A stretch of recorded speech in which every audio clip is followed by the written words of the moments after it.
And it looks like this man lost the race too. Now, ladies and gentlemen, boys and girls, if you haven't heard by now, Tay-K, aka Tamor McIntyre, was just sentenced to 80 years in prison. Yes, this man is officially cooked. Now, to catch a lot of you up, since it's been a while, it's been like how many years? Goddamn 8-9 years since this man was arrested for the capital murder of a young 21-year-old man by the name of Ethan Walker back in 2017. And as according to the Daily Mail, they say Texas rapper Tay-K, 19 at the time, gets 55 years in prison for masterminding home invasion murder of 21-year-old man. And by the way, ladies and gentlemen, I need to make this very clear. This man not only killed one person, but killed another person. These were two individual different men. As you can see here, the first guy he killed in a home invasion robbery spree he did back in 2017 or 2016. The man on the left, his name is Ethan Walker. He was 21 years old at the time. And the guy on the right, his name is Mark Anthony Saldivar, and he was 23 years old at the time. The man on the left killed in his home, I believe. And the man on the right, they were trying to steal his car. I suppose there was a struggle. They shot him. The bullet hit his spine, pierced his lungs, and he died. So yes, Tay-K, Tamor McIntyre, was involved in the two deaths of these innocent men. As according to Daily Mail, they said he was sentenced to 55 years in prison for the 2016 shooting. And as for the second conviction that was just wrapped up yesterday or the day before, we can see he was sentenced to a prison time of 80 years in prison. And this is in Texas, the state of Texas. They do not play. So he's pretty much going to be dying in that hellhole, and very much deserved. I'd also like to clarify that in this case, apparently his defense opted to have the jury, and this is in the state of Texas. The jury can choose I believe, the amount of years he would have gotten, and in Texas, he can get a maximum of 99 years. Apparently,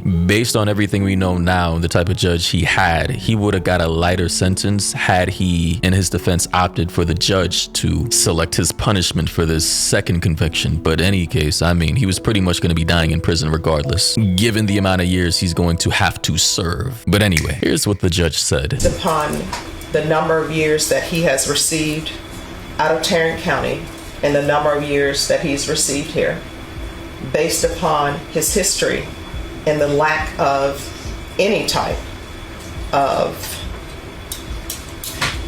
good parenting. From what I can tell, his mother wasn't a good parent to him. His father wasn't a good parent to him. Child Protective Services was not good. And if you believe the testimony, I don't know why Child Protective Services would place children back with a father who put the children's mother in the hospital. Is there something else that needs to be done with our society? Yes. Is more money needed for Child Protective Services and their workers? Yes. And I do realize that while this is a lot of time, and I tell people all the time, any time that you do in custody is a lot of time. But by that same token, you're still alive. And what the state has said is true. You're still alive. You can still better yourself.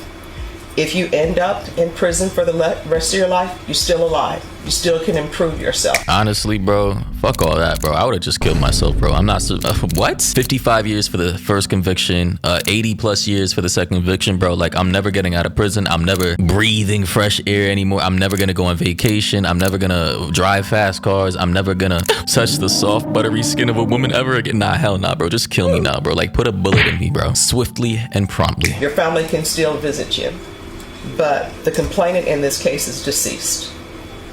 And you need to internalize that the complainant in this case is deceased and that his family is never going to see him again.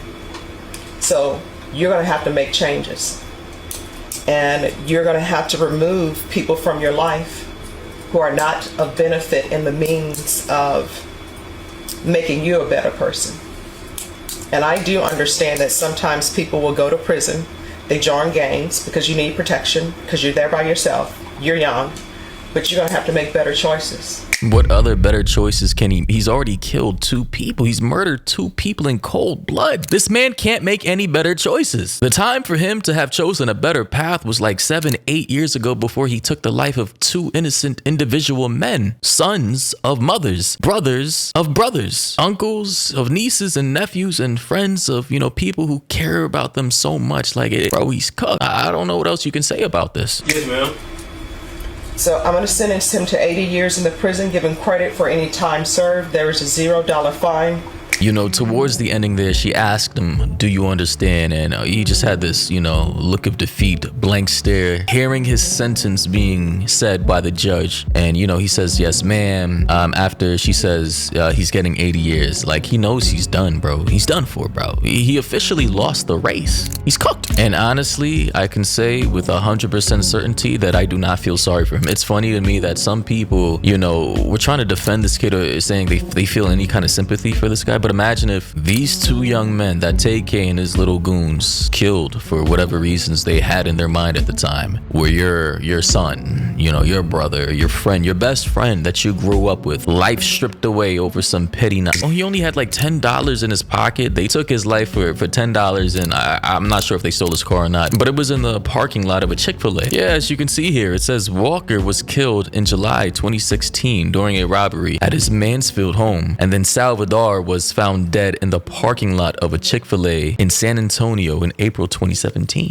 So yes, fuck this scumbag. He deserves to rot in prison, and I have no sympathy for him. You know, the article goes on to say that authorities at the time believed Tay-K cut off his ankle monitor while on house arrest for the murder of the first guy, Walker, and then fled to San Antonio and killed Salvador. Like, bro, he was already on house arrest for one murder, bro. But this man was so much of a slimeball, a sleazy scumbag dirtball that he decided, maybe I shouldn't abide by what my parole officer is telling me to do, what my court order is telling me to do. Maybe I should just go outside, cut off my ankle monitor, go rob another person, go kill another person, steal their car, and cop another murder charge. Like, is this the type of people or person you think we should have sympathy for? Do we want these types of people in our societies just roaming around freely as if it's a fucking GTA 5 server? Speaking of GTA, he's never gonna be able to play GTA 6. He's never gonna touch another woman ever. He's never gonna be able to smell the fresh mountain breezes of a fucking mountain if he ever decides to hike, if he ever wanted to hike or trek. He's never gonna swim, bro. Can you imagine that? He's never gonna be able to go out for a morning jog. He's never gonna be able to eat KFC ever, bro. Like, come on, bro. All the luxuries, and no more heading to the movies, no more, I don't know, can't have kids. Like, bro, can't wake up and be a free man anymore. You're fucking cooked. But the article goes on to say that one of the men in the car for the second murder, who police said was Tay-K, leaned out of the window and shot Salvador. The month after Salvador's death, Tay-K allegedly beat up and robbed a 65-year-old man while he was out. Like, bro,